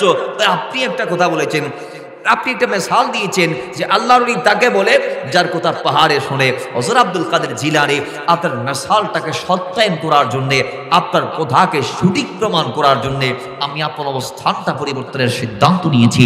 ও আব্দুল কাদের জিলানী, ও গৌসে পাক, আপনার মিসালটাকে সত্যায়ন করতে আল্লাহর নির্দেশ আমি সিরিয়া থেকে বাগদাদ থেকে সিরিয়ার দিকে যাচ্ছি। গৌসে পাক বলে, যিনি প্রশ্নকারী, যিনি সাইল, তিনি তার জবাব পেয়েছে, আর যাওয়ার দরকার নাই, তুমি আপন জায়গায় থাকো, এটা আমার নির্দেশ। জুড়ে বলেন সুবহানাল্লাহ। তাহলে বোঝা গিয়েছে আল্লাহর ওলি যেমন তেমন ব্যক্তিকে বলা যাবে না। ওলি আল্লাহরা জমিনে যাকে যেটা বলেছে সেটা সে শুনে নিয়েছে। আল্লাহর ওলিরা আমাদের বাংলাদেশ ইসলাম কায়েম করছে, আমরা সবাই জানি। অন্যতম যিনি শাহজালাল, তিনি আপন জায়নামাজকে নদী পাড়ি দেওয়ার জন্য নৌযান হিসেবে তিনি ব্যবহার করেছেন। কথা ঠিক কি না? তিনি যখন এসে দেখে গৌর গোবিন্দ সমস্ত নৌযান ধ্বংস করে দিয়েছে, সুরমা নদী পাড়ি দেওয়ার মতো কোনো নৌযান সেখানে নাই, তো আমার হযরতে শাহজালাল কি করলেন? ডাইরেক্ট মদিনাওয়ালাকে বললেন, ইয়া রাসূলুল্লাহ, তারা তো এখান থেকে ডাক দেয়, নবী এখান থেকে উত্তর দেয়, আর দয়াল নবী সেখান থেকে যে ডিরেকশনটা দেয় তারা এখানে বসে সেগুলো বাস্তবায়ন করে। জুড়ে বলে বাবারা আমার, শাহজালাল ডাক দিয়ে বলে, ইয়া রাসূলুল্লাহ, কি ও নবী, আমি কি করব? কেমনে যাব? ব্রিজ নাই, নৌযান নাই, স্টিমার নাই, স্পিডবোট নাই, কেমনে পার দিব সুরমা নদী? আল্লাহর হাবিব ডাক দিয়ে বলে, শাহজালাল, আপন জায়নামাজ যেটা হরিণের চামড়া দিয়ে তৈরি, ওটা পানির ওপর ছেড়ে দাও, সেটা ছাড়তে দেরি, ওটা নৌযান হয়ে গিয়েছে। ওই সুরমা নদী শাহজালাল ইয়ামানি 313 জনকে নিয়ে আস্তে আস্তে পাড়ি দিয়েছেন সেই জায়নামাজের উপর ভর করে। জুড়ে বলেন সুবহান। আমরা সবাই জানি এই দেশ ইসলাম কায়েম করেছেন যারা, তাদের মধ্যে অন্যতম হযরত শাহ মাকদুম রূপস কবিরের পিঠে চড়ে এই দেশ ইসলাম এনেছেন। আমরা জানি কুমির মানুষকে দেখলে ঘেয়ে ফেলে, কিন্তু কুমির আল্লাহর ওলি চিনে কি চিনে না? কুমির আল্লাহর ওলি চিনে। কুমিরকে যখন হযরত শাহ মাখদুম রূপস তিনি যখন বলছেন আমাকে নিয়ে বাংলার জমিনে যাও, ওই কুমির আল্লাহর ওলি কাঁধে নিয়ে পিঠের মধ্যে নিয়ে শত শত মাইল সাগর যুগে পাড়ি দিয়ে এই দেশের মধ্যে আল্লাহর ওলিকে এনে নামিয়ে দিয়ে গিয়েছে। এমন নজির আছে, কেউ কেউ বাঘের পিঠে সাওয়ার হয়ে এই বাংলার জমিনের মধ্যে কদম দিয়েছেন। সুবহানাল্লাহ জুড়ে বলেন। আর আমাদের সাতগ্রামের গোলাপ হযরত শাহ মোহসেন আউলিয়া পীর বদর, আপনি যদি এদের রওজায় যান, হযরত শাহ মোহসেন আউলিয়া, পীর বদর, শাহিন শাহ আদালত, এদের মাজারে গেলে এই তিনটা আল্লাহর ওলির মাজারে তারা যে পাথরের উপর ভর করে এসেছিল সেই পাথরও আছে। আমরা সবাই জানি পাথর তো সাগরে ভাসে না, পাথর ডুবে। কিন্তু আল্লাহর ওলি যদি বলে পাথর চলো আমাকে নিয়ে, তখন পাথর স্পিডবোট হয়ে যায়। তখন পাথর কি হয়ে যায়? স্পিডবোট হয়ে যায়। আল্লাহর ওলি যখন পাথরকে ডাক দিয়ে বলে পাথর চলো, তখন পাথর নৌযান হয়ে যায়। তখন পাথর মানুষকে নিয়ে সাগর পার দিতে পারে। ভাইরা আমার, এটাই আল্লাহর ওলিদের কারামত। এই জন্য গৌসে পাক ডাক দিয়ে বলে ওলি তাকে বলে যার কথা আলমের সবাই শোনে। সুবহানাল্লাহ পড়বেন না? তাদের ক্ষমতা কম না বেশি? একটু আওয়াজ দেন, কম না বেশি? এই জন্য ভাইরা আমার, আল্লাহ ডাক দিয়ে বলেন ও দুনিয়ার মুসলমান, তারা এমনি বলে হয় নাই। তাদের সম্মান উঁচা, এত উঁচা থেকে যাওয়ার পিছনে তাদের আমল গুলাই দেয়। তারা দিন রাত 24 ঘন্টা আল্লাযীনা আমানু ওয়া কানু ইয়াত্তাকুন, ঈমান আনার পরে তারা ঈমান ভাবে তাকওয়া পরহেজগারিতা অবলম্বন করেছে, যার দরুন তারা এই মাকামাত হাসিল করতে পেরেছে। ঈমান আনার পরে মন মাফিক তারা চলে নাই। আল্লাহকে সামনে রেখে, আল্লাহর বিধানকে সামনে রেখে, আল্লাহ রাসূলের প্রত্যেকটা বাণীকে সামনে রেখে তারা কদম দিয়েছে। আজকে আমি আপনি যখন খাইতে বসি, আমরা কি খাচ্ছি না খাচ্ছি, কি হালাল খাচ্ছি না কি হারাম খাচ্ছি, আমরা পরোয়া করি না। পুরো বাস বিচার তারা সামনে যেটা পাই ওইটাই খাই আমরা, কথা ঠিক কি না? আর আল্লাহর ওলিরাও খাই, আল্লাহর ওলিরাও পান করার আগে তারা 70 বার চিন্তা করে আমি কি খাচ্ছি কি না খাচ্ছি, কোন পথে যাচ্ছি, কদম কোন দিকে দিচ্ছি। কেউ দেখুক না দেখুক, একজন দেখছে যে তিনি হচ্ছে 7 আসমান 7 জমিনের মালিক আমার আল্লাহ। জুড়ে বলেন সুবহান। তাহলে তারা প্রত্যেকটা কাজ করার আগে আল্লাহর ভয়টাকে সামনে রেখে তারপর কদম দেয়, তারপর আগায়, তারপর অগ্রসর হয়। যার দরুন তাদের গুনাহ করার আর সুযোগ থাকে না। বলেন না ভাই, তাদের আর গুনাহ করার সুযোগ থাকে না। আপনি তো নফসের দাবেদারি করুন, আপনি তো নফসের দাবেদারি করেন। কিন্তু এই আল্লাহর ওলি যারা আছে, এরা নফসের ইয়াদগারি দাবেদারি, নফসের ডিরেকশন ফলো করে না। তারা রুহানিয়ত নিয়ে চলে, তারা দ্বীন ইসলামকে সামনে রেখে চলে, তারা আল্লাহর ভয়টাকে সামনে নিয়ে চলে। আল্লাহ পাক নিজেও এলান দিচ্ছে, তার কাজ হচ্ছে 24 ঘন্টা আমার ডাকতে থাকা, ডাকতে থাকা, ডাকতে থাকা। তারা 24 ঘন্টা আমি আল্লাহর ডাকে, 24 ঘন্টা আমার ডাকার পিছনে একটা কারণ, সেটা হচ্ছে ইয়াদউনা রাব্বাহুম বিল গাদাতি ওয়াল আশি। রাত দিন 24 ঘন্টা ডাকার একটি কারণ, ইরিদুনা ওয়াজহাহু, তারা চায় আমাকে রাজি রাখতে। জোরে বলেন না সুবহানাল্লাহ। তাইলে ওই আল্লাহর ওলিদের সম্মান, দরজাত, মর্যাদা, ইজ্জত, সম্মান এত উঁচাতে দেওয়ার পিছনে এদের কিছু মেহনত আছে। এদের কি আছে? মেহনত আছে। সেই মেহনতটা জমিনের যে কেউ যদি করতে পারে, আল্লাহ তাকে বান্দা থেকে বন্ধুতা আপডেট করবে। কারণ আল্লাহর হাবিব নিজে এলান দিয়েছে, যারা বলি তারা এমনি এমনি বলে হয় নাই। তারা কেমনে বলে হয়েছে? ওয়ামা ইয়াতাকাররাবু ইলাইয়া আবদি বিশাইইন আহাব্বা ইলাইয়া মিম্মা ইফতারাতু আলাইহি ওয়ামা ইয়াযালু আবদি ইয়াতাকাররাবু ইলাইয়া বিন নওয়াফিল। ওয়ালিরা শুধু ফরজ দিয়ে থেমে থাকে নাই, তারা 24 ঘন্টা ফরজের পর নফল দিয়ে দিয়ে রাত দিন 24 ঘন্টা তাদের লাইফের মূল্যবান মুহূর্তগুলোকে তারা কাটিয়ে দিয়েছে। যার দরুন তারা আল্লাহর ভালোবাসা পেয়েছে। হাত্তা হিব্বাহু, নবী বলে যাদের ইবাদত দেখে এক পর্যায়ে আল্লাহ তাদেরকে ভালোবেসে ফেলেছে। ভালো যখন আল্লাহ বেসেছে, তখন তারা আর বান্দা নাই, বান্দা থেকে বন্ধুতে রূপান্তর হয়ে গিয়েছে। তাহলে আমরা আল্লাহর ওলি এই যুগে চাইলে কি হতে পারবেন আশা রাখা যায়। শুধু ওলি আল্লাহর কারামত শুনে, ওলি আল্লাহদের তাস্কারা করে বাড়িতে গিয়ে ঘুম দেওয়ার দরকার নাই। আপনি যদি চান এই যুগেও আল্লাহর ওলি হতে পারবেন। কারণ নবুয়তের দরওয়াজা বন্ধ, রিসালাতের দরওয়াজা বন্ধ। এই যুগে কেউ চাইলে নবী হতে পারবে না, এই যুগে কেউ চাইলে রাসূল হতে পারবে না, এই যুগে কেউ চাইলে সাহাবী হতে পারবে না, এই যুগে কেউ চাইলে তাবি হতে পারবে না, এই যুগে কেউ চাইলে তারপরে তাবি হতে পারবে না, এই যুগে কেউ চাইলে গৌসুল আজম হতে পারবে না। কিন্তু এই যুগে যদি কেউ চায় ওলি আল্লাহ হতে পারবে, কারণ ভেলায়েতের দরজা খোলা আছে। আসছে হাদিসে পাকে আল ভেলায়াতু জিল্লুন নুবুওয়া, ভেলায়েত হচ্ছে নবুয়তের ছায়া। এই ভেলায়েতটা আল্লাহ সুবহানাহু ওয়া তাআলা কিয়ামত আগ তক জমিনে দায়ামাল কায়েম রাখবেন। কিছু দামি দামি ব্যক্তিদের কারণে এই জমিনটা আল্লাহ পাক আবাদি রেখে দিবেন। হাদিসে পাকের মধ্যে আসে মিশকাতুল মাসাবিতে শাম ও ইয়ামান দেশের আবদাল সম্পর্কিত হাদিসে পাকের 1 নং টিকার মধ্যে আসে একটা হাদিস, যেটা হযরত ইবনে আসাকের বর্ণনা করেছেন, যেটা রাবি হচ্ছে আব্দুল্লাহ ইবনে মাসউদ রাদিয়াল্লাহু তাআলা। তিনি আব্দুল্লাহ ইবনে মাসউদ থেকে ইবনে আসাকের একটি মারফু হাদিস বর্ণনা করেছেন।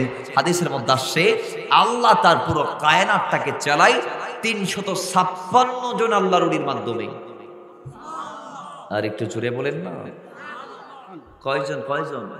356 জন আল্লাহর ওলি দিয়ে এই জমিনটা আল্লাহ চালায়। তাহলে বোঝা গিয়েছে আল্লাহর ওলি জমিনে থাকবে, বসবাস করবে, জমিনটা আল্লাহ তাদের দিয়ে পরিচালিত করবে, এটা অস্বীকার করার ক্ষমতা কোনো বাপের নাই। এবং এখানে আসছে, এখানে 300 জন হবে আদম আলাইহিস সালামের কলব থেকে ফয়েজ প্রাপ্ত, যারা আদমের কলবের হালের উপর প্রতিষ্ঠিত থাকবে, তাদেরকে আখিয়ার বলা হয়। এরা শাসন ও শৃঙ্খলার দায়িত্বে থাকবে। 40 জন থাকবে যারা মুসা ইসলাম থেকে ফয়েজ পাবে, মুসা নবীর কলব থেকে, এদেরকে আবদাল বলা হয়। আর বাবারা আমার এমন ব্যক্তি আছে 7 জন যারা ইব্রাহিম ইসলামের কলব থেকে ফয়েজ পায়, এদেরকে আবরার বলা হয়। 5 জন আছে জিবরাইল ইসলামের কলব থেকে ফয়েজ প্রাপ্ত, এদেরকে আওতাদ বলা হয়। 3 জন আছে মিকাইল ইসলামের কলব থেকে ফয়েজ প্রাপ্ত, এদেরকে নাকিব বলা হয়। আর 1 জন আছে যেই ব্যক্তি হযরত ইসরাফিল আলাইহিস সালামের কলব থেকে ফয়েজ প্রাপ্ত, তাকে গাউস কিংবা কুতুব বলা হয়। একটু জোরে বলেন না সুবহানাল্লাহ। ভাই এদের থেকে কেউ ইন্তেকাল করলে নিচের তাবাকাত থেকে একজনকে আল্লাহ উপর উঠাই দেয়। উঠাইতে লাস্ট 300 জন, 356 জনে যে 300 জন একদম লো ক্যাটাগরিতে আছে, এদের যখন কেউ ইন্তেকাল করে, তো সাধারণ বান্দার থেকে, সাধারণ ওয়ালি থেকে আল্লাহ কাউকে স্পেশাল ক্ষমতা দিয়ে নিজ দয়ায়, নিজ প্রজ্ঞায় ওই 300 জনের অন্তর্ভুক্ত করে দেয়। জোরে বলেন না সুবহানাল্লাহ। তাহলে ওলি আল্লাহ জমিনে থাকবে সর্বাবস্থায়, সর্বযুগে। কোরআন হাদিস আমাদেরকে সেগুলাই প্রমাণ দিচ্ছে। বিশেষ করে হাদিসে পাকের মধ্যে আসে, আল্লাহ নিজে এলান দিয়েছে। ইমাম গাজালি ইহয়া উলুমুদ্দিনের মধ্যে এটা কোট করেছেন হাদিস কালাম। আল্লাহর হাবিব ডাক দিয়ে বলছে, এটা আমার বাণী নয়, আমার আল্লাহ বলেছে, আউলিয়াই তাহতা কুবাই লা ইয়ারিফুহুম গায়রি। আমায় আল্লাহর যে বন্ধুগুলো আছে, আমার যে ওয়ালিগুলো আছে, এদেরকে আমি ছাড়া আর কেউ চিনতে পারে না, এদেরকে আমি ছাড়া আর কেউ জানতে পারে না। কারণ ওই আমি কুদরতি চাদর দিয়ে তাদেরকে ঢেকে রেখেছি, বিদায় দুনিয়ার জমিন আল্লাহর ওলিদেরকে মানুষ চিনবে না, এটাই স্বাভাবিক। কিন্তু না চিনে তো আর বেয়াদবি করা যাবে না। আল্লাহ পাক নিজে এলান দিয়েছেন, ফামাইয়ামাল মিসকালা যারাতিন খায়রান ইয়ারা ওয়া মাইয়ামাল মিসকালা যারাতিন শাররান ইয়ারা। কোন একটি ছোট্ট অপরাধ যদি করে ফেলেন, ওইটার জবাব দিতে আসলে নাই। আর আল্লাহ নিজে হাদিসে কুদসিতে এলান দিয়েছেন, মান আদালি ওয়ালিয়ান ফাকাদ আযানতু বিল হারব। আমার বিরুদ্ধে যদি, আমার বন্ধুর বিরুদ্ধে যদি যাও, তাহলে আমি যুদ্ধ ডিক্লার দিলাম। আল্লাহর বিরুদ্ধে যুদ্ধ অতীতে অনেকে করেছে, কেউ নমরুদ হয়ে করেছে, কেউ ফেরাউন হয়ে করেছে। কেউ কি টিকতে পেরেছে? একটু জোরে বলেন, টিকতে পেরেছে? ফেরাউনের বিশাল বাহিনীর বহর পানি খায়, আল্লাহ শেষ করে দিয়েছে। নমরুদের বিশাল বহর 70 লক্ষ ছিল। কয় লক্ষ? আওয়াজ দিবেন, কয় লক্ষ? তিনি মানুষ, তার সৈন্য যা সবাইরে নির্দেশ, সবাই ময়দান আসো আমার জন্য, পার্শ্ববর্তী দেশ থেকে শুরু করে সবাইরে নিয়ে আসছে। গোটা পৃথিবীর বাদশা ছিল নমরুদ।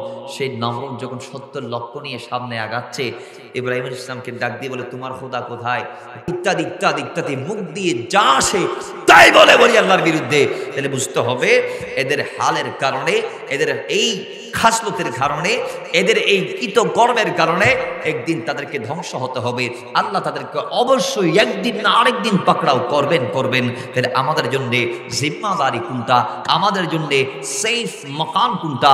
আল্লাহ নিজে এলান দিচ্ছে ওয়াকুনু মা'আস সাদিকিন, তোমাদের জন্য সেফটি হচ্ছে আল্লাহর হৃদয়ের দরবারগুলা, সেখানে যাও, নিজেকে তাদের সঙ্গ করে নাও। তোমাদের জন্য সেফটি কোথায়? আল্লাহ ডাক দিয়ে বলে ওয়াসবির নাফসাকা, তোমাদের জন্য সেফটি হচ্ছে আল্লাহর হৃদয়ের দরবারগুলা, সেখানে যাও। আল্লাহ আরো ডাক দিচ্ছে ওয়াত্তাবিস সাবিলা মান আনাবা ইলাইয়া, তোমাদের জন্য সেফ হচ্ছে আল্লাহর হৃদয়ের কদমগুলা, তোমরা তাদের কদমে যাও, তাদেরকে জানো, তাদের পরিচয় লাভ করো এবং তাদের দেয়া কত নির্দেশিকা, তাদের দেয়ার রাস্তাগুলাকে তোমরা অনুসরণ করো।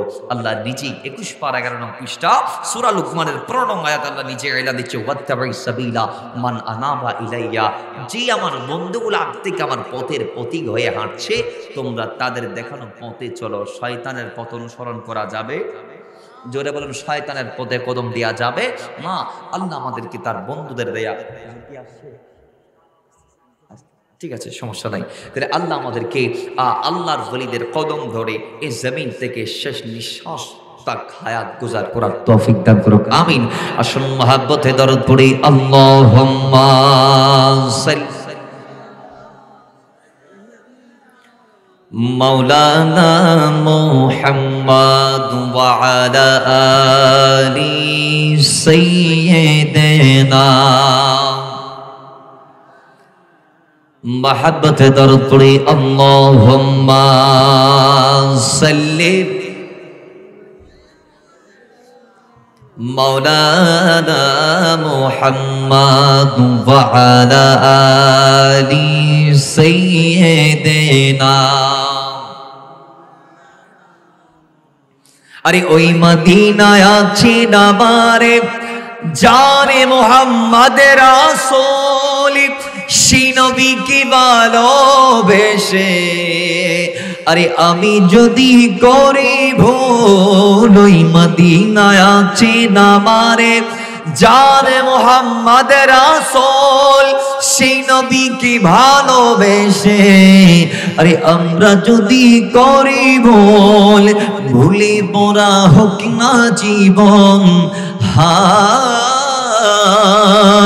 ভুলে মোরা হোক না জীবন, কিছু তো যায় আসে না। আরে আমাকে পাগল করেছে আরবের ওই মদিনা, লোকে আমায় পাগল বলে, লোকে আমায় পাগল বলে, আমার দুঃখ লাগে না। আরে আমাকে পাগল করেছে আরবের ওই দুনিয়ার পাগলে কি না বলে আর কি না খাই, আমরা দয়ালে নবীর সালাম দরদি পড়ে মজা পাই। যারে কদমে কুল কায়নাত, যারে কদমে কুল কায়নাত হয়ে গেল পরওয়ানা, আমাকে পাগল করেছে আরবের ওই মদিনা, আমাকে পাগল করেছে আরবের ওই মদিনা। লোকে আমায় লোকে আমায় পাগল বলে, আমার দুঃখ লাগে না, আমাকে পাগল করেছে আরবের ওই মদিনা। আল্লাহুম্মা সাল্লি মাওলানা মুহাম্মদ ওয়া আলা আলি সাইয়্যিদিনা। একটা রিকোয়েস্ট ছিল, মুসিবতে পড়ে আশিকি ডাকি তোমায় দস্তগীরি, মুহূর্তে ও তার করো ও গো মোদের বড় পীর, নাই তুলনা বিশ্বে তোমারে পিরান পিরলা সানি আব্দুল কাদের জিলানি ওলি দিগের রাজ মহারাজ নমদের সালাম কানি আব্দুল কাদের জিলানি আল্লাহুম্মা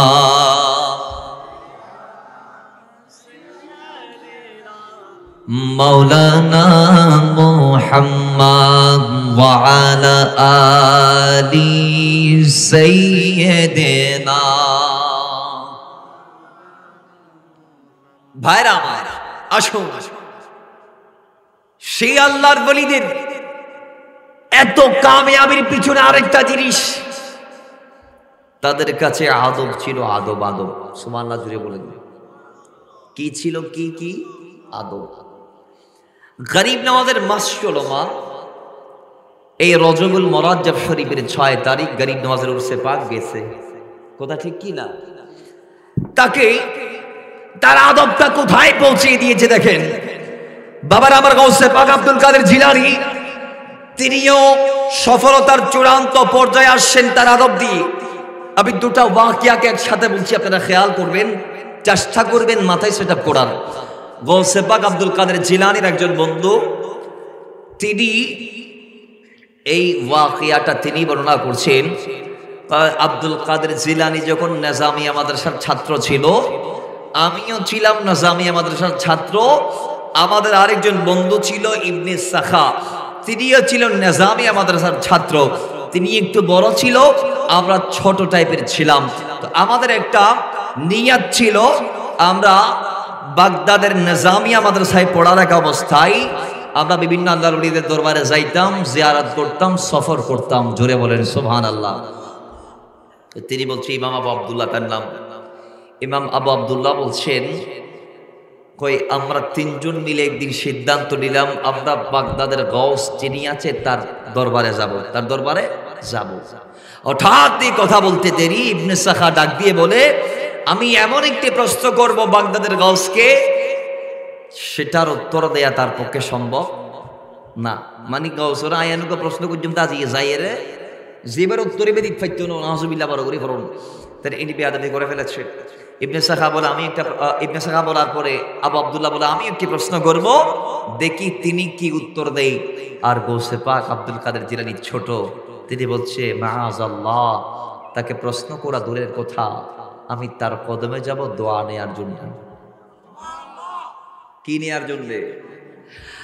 বাবার আমার 3 জন মিলে গেলেন বাগদাদের গাউসের দরবারে। সে গাউসের একটা খাইসিয়ত, খুসুসিয়ত, বৈশিষ্ট্য ছিল। ওই গাউস যখন ইচ্ছা মানুষের সামনে আসতে পারতো, যখন ইচ্ছা তিনি গায়েব হতে পারতো।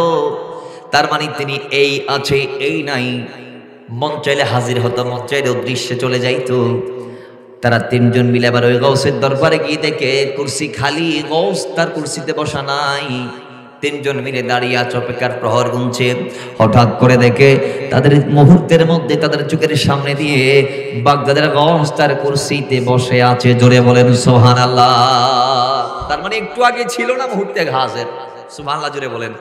এটা তার খাইসিয়ত ছিল, এটা তার খুসুসিয়ত ছিল, বৈশিষ্ট্য ছিল। বাবারা, তিনি চাইলে গায়েবের হাজির হতে পারত। যাই হোক, এবার তিনি এসে চোখ লাল, কোনো কথা নাই। ইবনে সাখার দিকে একটা দৃষ্টি দিলেন, দৃষ্টি দিয়ে বলেন, এই বেয়াদব ইবনে সাখা, আমাকে প্রশ্ন করবা আর আমি উত্তর দিতে পারবো না। তাহলে শোনো, তুমি কে প্রশ্ন করবা আমারে বলো নাই, তোমার যে 2 বন্ধুকে নিয়ে আসছো তাদেরকেও বলো নাই। আমি তোমাকে বলছি, তোমার প্রশ্ন যেটা এখনো আমাকে বলা হয় নাই, তুমি যেটা ভাবতেছো আমি উত্তর দেওয়ার ক্ষমতা রাখি না, সেই প্রশ্ন হচ্ছে এই প্রশ্ন। তোমার প্রশ্ন হচ্ছে এই এই এই এই, এটার উত্তর হচ্ছে এইটা এইটা এইটা এইটা। জোরে বলেন সুবহানাল্লাহ। তার মানে তোমার প্রশ্ন এটা, এটার উত্তর এইটা। প্রশ্ন কি করবা এখন বলে নাই, অন্তরে রাখছো। তোমার বন্ধুদেরকেও বলো নাই কি প্রশ্ন করবা, এটা জাস্ট বলেছো এমন প্রশ্ন করবা যেটা আমি উত্তর দিতে পারবো না। তো যেই প্রশ্ন এখনো বলো নাই, সে প্রশ্ন বলে দিয়েছি, এইটা প্রশ্ন আর উত্তর হচ্ছে এইটা। সুবহানাল্লাহ জোরে বলেন। এরপরে কয়, ইমাম আবু আব্দুল্লাহ, তুমি আমার প্রশ্ন করবা, দেখবা আমি কি উত্তর দেই। কয়, তোমার প্রশ্ন এইটা, এটার উত্তর এইটা বলে দিয়েছে। এবার গাউসে পাক তিনি তো কোনো কথা বলে নাই। এবার গৌসে পাকের ক্ষেত্রে গৌসে পাক ডাক দিয়ে বলছে যে হুজুর, আমি তো প্রশ্ন করার জন্য আসি না, আমি দোয়ার জন্য আসছি। তোমার জন্য আমি বসে আছি, তোমাকে ডিক্লার দিচ্ছি। আগে এই ইবনে সাখা, তুমি যে বেয়াদবি করেছো সে বেয়াদবের পরিণামটা শুনে নাও। তুমি দুনিয়ার থেকে ঈমান নিয়ে যাইতে পারবো না, নাউজুবিল্লাহ। আমি দেখতেছি তোমার তাকদীর, তুমি বেঈমান হয়ে দুনিয়ার থেকে যাবা। তাহলে বোঝা গেছে আল্লাহর ওলিরা দুনিয়ার থেকে মানুষের কিসমত দেখতে পারে। সুবহানাল্লাহ জুড়ে বলেন, আর একটু জোরে বলেন। তো এখন একদল বলবে এই কেন সম্ভব ইবনে সাখাব আইজনা মরিবার আগে বেঈমান হয়ে মারা যাবে, দিয়েন কেন সম্ভব, ইন ওলি কেন হদিত পাইলো। বাবা একদল এই কথা বলবে, এজন্য কোরআন হাদিসের দিকে যাওয়ার দরকার নাই। আল্লাহ তো তাদেরকে বিশাল ফয়াজ দিয়েছেন, স্পেশাল ক্ষমতা দিয়েছেন, যার দরুন তারা বলতে পারে। ওদিকে আমি গেলাম না, আমি এতটুকু গেলাম যে আমাদের সমাজে এই মাসের কোন তারিখ, বাংলাদেশের কথা বলতেছি আমি, এই মাসের কোন তারিখ আকাশ মেঘাচ্ছন্ন হবে, কোন তারিখে বৃষ্টি হবে, এই আগামী এক মাস আগে, 10 দিন আগে, 15 দিন আগে, 1 সপ্তাহ আগে আমাদের আবহাওয়া অফিস আমাদেরকে জানিয়ে দেয় কি দেয় না? একটু আসতে বলেন, দেয় কি দেয় না? তো আবহাওয়া অফিসের রাডারও যদি এ ক্ষমতা তাইলি, আবহাওয়া অফিসের রাডারও যে এ ক্ষমতা তাইলি, তাহলে বলুন আল্লাহর ওলিদের ক্ষমতা আছে না নাই? একটু জুড়ে বলুন, আছে না নাই? কম না বেশি? আওয়াজ দিয়ে বলেন, কম না বেশি? ক্ষমতা তাদেরকে দিয়েছেন কে? জোরে বলুন, দিয়েছেন কে? আমরা সাধারণ, আমরা যারা আল্লাহর বান্দা আছি, আমরা আসমানের দিকে তাকায় বলতে পারি আজি আসর তো জড়াইব, আজি আসর তো ঠিকই আসর তো জড়াইছি। তাহলে আল্লাহর বান্দার যদি এদুর ক্ষমতা হয়, আল্লাহর বান্দা যদি আসমান সায়ের হদিক ফেললি রাতিয়া জড়াই দিয়ে, তাহলে আল্লাহর ওলি মানুষের কপাল দেখে বলে দিতে পারে কি পারে না? একটু জোরে বলতে হবে, পারে কি পারে না? তো আল্লাহর ওলি বাগদাদের গৌসও বলে দিয়েছি, ইবনে সাখা তুমি দুনিয়ার থেকে ঈমান নিয়ে যাইতে পারবে না, বেঈমান হয়ে তুমি দুনিয়ার জমিন থেকে যাবে। এই কথা বলে দেওয়ার পরে তিনি শেষ। এরপর ইবনে সাখাকে বলে, তোমার বেয়াদবি এত বেশি না, তোমারা বলতেছি তুমি দুনিয়াতে ডুবে যাবা, মৃত্যু সজ্জায় তুমি পুরো দুনিয়াতে ডুবে যাবা, দুনিয়া তোমাকে গ্রাস করে ফেলবে, একেবারে হ্রাস করে ফেলবে, আর তোমার মাথাটা দিন ইসলামের মধ্যে থাকবে। তার মানে মাথা ব্যতীত পুরো শরীর তুমি দুনিয়াকে দিবা, শুধু মাথাটা ইসলামের ভিতর থাকবে। আর গোসল পাকের বেলায় এবার ডাক দিয়ে বলে, এই আব্দুল কাদের এদিকে আসো, তুমি এমন মুআদ্দব একজন ছেলে, এত বেশি আদব তোমার কাছে, তোমার আদব আমি দেখতে পাচ্ছি তোমাকে সফলতার শীর্ষ পর্যায়ে পৌঁছে দিবে। আব্দুল কাদের আমি কি বলি শোনো, অচিরেই সেই দিনটা আসবে যেই দিন তুমি আব্দুল কাদের বাগদাদের জামে মসজিদের মিম্বরে বসে বলবা, এই দুনিয়ার সমস্ত ওলি আল্লাহরা কাদামি হাজিহি আলা রাকাবাতি কুল্লি ওয়ালিল্লাহ, যে আমি আব্দুল কাদের জিলানীর কদম দুনিয়ার সমস্ত ওলিদের কাঁধের উপরে জুড়ে, বলেন না সুবহানাল্লাহ। অচিরে তুমি সেই ডিক্লারটা দিবা। এবার দিন গেল, মাস গেল, বৎসর গেল, একদিন দেখা গিয়েছে আবু আব্দুল্লাহ, তিনি বলছি আমার বন্ধু ওই ইবনে সাখা, তিনি একজন খ্রিস্টান বাদশার মেয়ের প্রেমে ফানা হয়ে গেলেন, মেয়েকে বিয়ের প্রস্তাব দিলেন। মেয়ে ডাক দিয়ে বলে, আমার আব্বা যদি রাজি থাকে আমি করতে রাজি আছি। তো এখন বাবার কাছে গেল, বাবাও ডাক দিয়ে বলে, আমার মেয়ে রাজি থাকলে আমি রাজি আছি, কয়েকটা শর্ত আছে। শর্ত কি? তুমি যদি আমার মেয়েকে বিয়ে করতে চাও তাহলে ইসলাম ধর্ম বাদ দিতে হবে, খ্রিস্টান ধর্ম গ্রহণ করতে হবে। নাউজুবিল্লাহ। সেই ইসলাম ধর্ম বাদ দিয়ে দিছে, একটা নারীর জন্য কি বাদ দিয়ে দিছে? বাইরে আমার তিনি আপন ধর্ম বাদ দিয়ে দিল, ইসলাম ধর্মকে বাদ দিয়ে তিনি খ্রিস্টান হয়ে ওই নারীকে বিয়ে করলেন। আল্লাহ তো ছাড় দেন কিন্তু ছেড়ে দেন না, আল্লাহর পাকড়াও অত্যন্ত কঠিন। আল্লাহ নিজে ডাক দিয়ে বলি, ইন্না বাতশা রাব্বিকা লাশাদীদ, আল্লাহ যাকে পাকড়াও করেন তারা অত্যন্ত মজবুত ভাবে ধরেন। গতকালকে রাতে একটা ভিডিও দেখছি, আমাদের দেশের একজন অন্যতম ইসলামিক স্কলার, তিনি কলরবের শিল্পীদেরকে, কবিদের এক দল আছে না যারা নাচ গায়, কলরব শিল্পী গোষ্ঠী, এদেরকে তিনি সাবধান করে দিচ্ছে, এরা নাকি আমার নবীকে ত্রিভুবনের মালিক বলেছে। যাই হোক, তো ত্রিভুবনের মালিক বলাতে তিনি বলতেছে, কয় আমার নবী মালিক নয়, আমার নবী বাদশাহ নয়, ত্রিভুবনের বাদশাহ মালিক কামলিওয়ালা রে, এটা হতে পারে না, ওই ত্রিভুবনের বাদশাহ হচ্ছে আল্লাহ। কেন? আল্লাহ নাকি কোরআনে বলছে, ইন্না বাতাসা, সূরা নজমের আয়াত মনে হয়, সূরা ইন্না বাতাসা রাব্বিকা লাশাদীদ, লাহাব না, যাই হোক কোরআনে পাকের একটি আয়াত, তিনি বলছে ইন্না বাতাসা রাব্বিকা লাশাদীদ, হয় সূরা বুরুজের আয়াত, সূরা বুরুজের আয়াত। তিনি বলছেন না বাতশা রাব্বিকা লাশাদীদ, এখানে বাদশা এটা আল্লাহর নাম। নাউজুবিল্লাহ জুড়ে বলেন, নাউজুবিল্লাহ বলবেন না? ফ্যাটফুরের ফাল্লাই বক্তে বেললাই ফ্যাটফুরের না তো তুই কথা বাদশাই আল্লাহর নাম, অথচ বাদশা মানে পাকড়াও। ইন্না নিশ্চয় বাতশা পাকড়াও রব্বিকে তোমাদের রবের লাশাদীদ অত্যন্ত শক্ত। আল্লাহ যাকে পাকড়াও করেন, আল্লাহ যাকে ধরেন, আল্লাহ যাকে শাস্তি দেন অত্যন্ত মারাত্মক ভাবে দেন। তাহলে এটাকে বাদশা দ্বারা তিনি আল্লাহর দেখি নিসবত করলো, তো সে বাদশা আল্লাহর নাম নয়। এখানে বাদশাটা কেন আল্লাহর নাম হবে? এটা আমরা যেটা বাদশাহ বলি, বাদশাহ অথবা শাহ, এগুলো হচ্ছে ফার্সি শব্দ। এগুলো কি শব্দ? বলুন কি শব্দ? কোথায় বাতশা আর কোথায় বাদশাহ?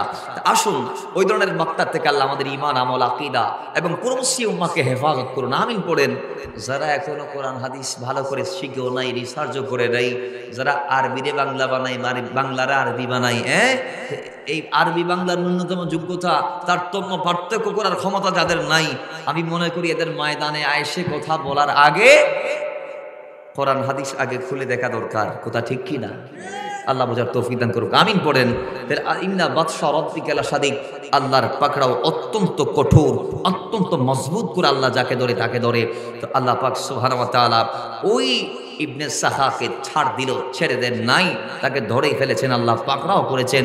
যার দরুন মৃত্যুর আগে আগে সেই ব্যক্তিকে এমন ভাবে আল্লাহ রূপ দিয়েছে, খ্রিস্টান হওয়ার পরে, ধর্ম পাল্টানোর পরে এমন রূপ তার হয়েছে যে এখন রোগী যখন সে হয়ে গিয়েছে, বাদশা তাকে রাজদরবার থেকে লাথি মেরে বের করে দিয়েছে, তার স্ত্রীও তাকে তালাক দিয়ে দিয়েছে। এখন ওই বেয়াদব তিনি কি করতো? মৃত্যুর আগে আগে একটা থালা নিয়ে ওই বাগদাদের বিভিন্ন মানুষের দ্বারে দ্বারে যাইতো, দোকানে দোকানে যাইতো, ভিক্ষা চাইতো। সে সারাদিন মানুষের কাছে হাত পাততো, কিন্তু এক টাকাও তাকে কেউ ভিক্ষা দিত না।